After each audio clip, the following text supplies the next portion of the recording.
Welcome to episode 1 of my LEGO city. The thing is, this isn't real, it's digital. I've always wanted to create a LEGO city, but I never had the space or money to spend on physical pieces, but I wanted the experience of creating a city, and I'm pretty decent at Blender, so I decided to do it digitally, but render photorealistic videos as if they were physical models so others can watch for inspiration. The series will be focused on the creative aspects and won't be about the technical discussions about rendering, though if there's enough interest, I'll create side videos that specifically talk about how I did the digital renders and any interesting technical issues I've had to overcome.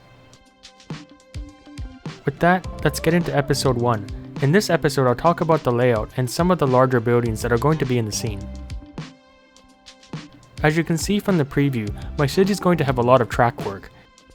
I'm taking a lot of inspiration from the dirty industrial buildings you see in Brooklyn and the pure districts of San Francisco and Seattle before they were all cleaned up and turned into condos and office spaces. And the train scale will be 8 studs wide. So with this area I call the alley, I started laying out the track and placeholders for the main structures. There are going to be 2 main spurs, and there will be a switch here for a siding that leads to a squarish warehouse where the track will enter inside. There will also be a low-rise commercial building here, with a couple older-looking multi-story brick buildings on the end, and I'm thinking of giving this commercial structure track access via a loading dock on the reverse side. How this track connects to the second spur I'm not sure yet. The first spur ends at this large warehouse. It has a covered loading dock where the track enters.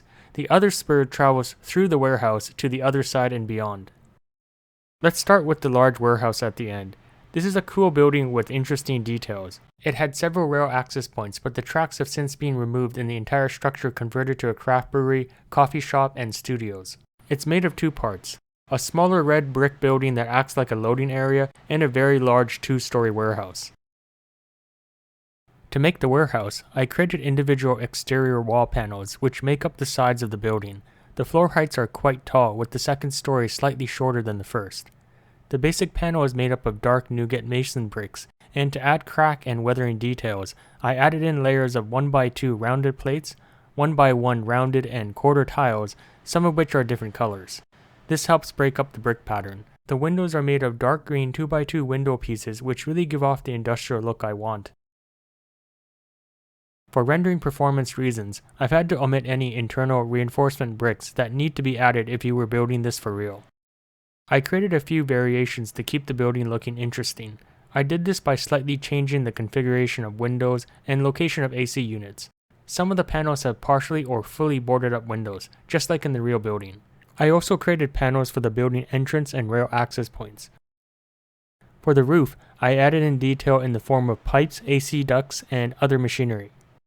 Once each component was done, I assembled all the panels together to form the building. The gap in the wall here is where a small covered loading area will attach to.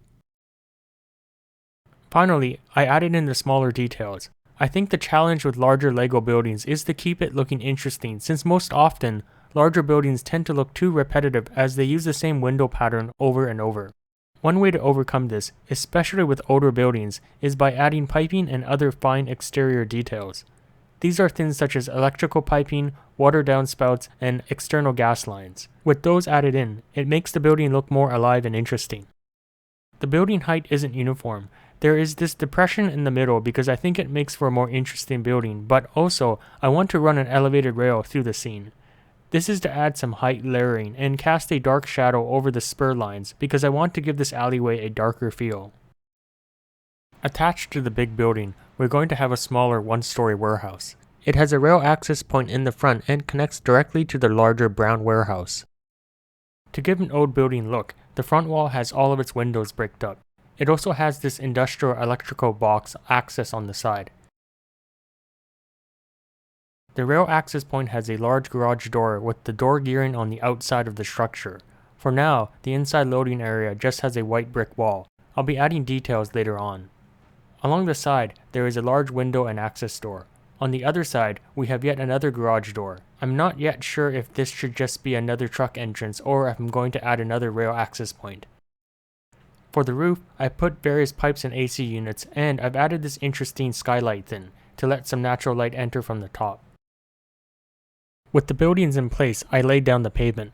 I wanted the look of old cracked pavement, and I did this using 2 layers. The top layer mixed in quarter tiles and slope pieces to create the uneven look, and gaps in the tiles exposed the bottom plate layer to create the look of potholes. To lay down the pavement, I first created various 18 by 18 tile sections of the cracked pavement and some larger rectangular ones, that I then combined together to form the pavement of the scene. With the pavement and track laid down, I now have this scene.